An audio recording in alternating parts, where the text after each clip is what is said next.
Friends. இப்போ நம்ம channel கரெக்டாக 85 சப்ஸ்கிரைபர் வந்துருச்சு. நல்ல ஃபாலோவரும் வந்துருச்சு. 500 சப்ஸ்கிரைபர் இருந்தால் ஒரு பையனுக்கு ஃப்ரீயாக கர்ணா புறா, ரோமர் புறா, சாதா புறா எது கொடுக்கணும்னு நீங்கள் அதிகமாக கமெண்ட் பண்ணிங்க, அந்த புறாவை கொடுக்கலாம். அடுத்தபடியாக இப்போ நம்ம வீடியோக்குள்ளே போகலாம் வாங்க. நம்ம சாதா புறா, கர்ணா புறா, ரோமர் புறா எல்லா புறாவும் உழவிட்டுருக்கு. ரோமர் புறா சிக்கு நல்லா வளர்ந்துருச்சு. பார்த்தாவே உங்களுக்கு தெரியும், வெளியே அழகாக நீட்டாக உழவிட்டுருக்கு. எல்லா புறாவும் நம்ம இன்றைக்கி உழவிட்ருக்கோம். இன்றைக்கி என்ன கிழமை கேட்டேன், இன்றைக்கி திங்கக்கிழமை.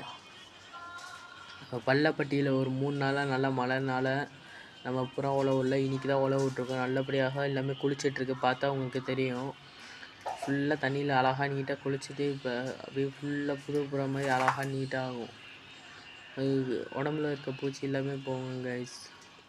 அடுத்து நம்ம கதவு இதுக்கு பார்த்து அடிக்கணும் கைஸ். உங்களுக்கு இந்த புறாலாம் பிடிச்சிருந்துச்சின்னா லைக் பண்ணுங்கள்.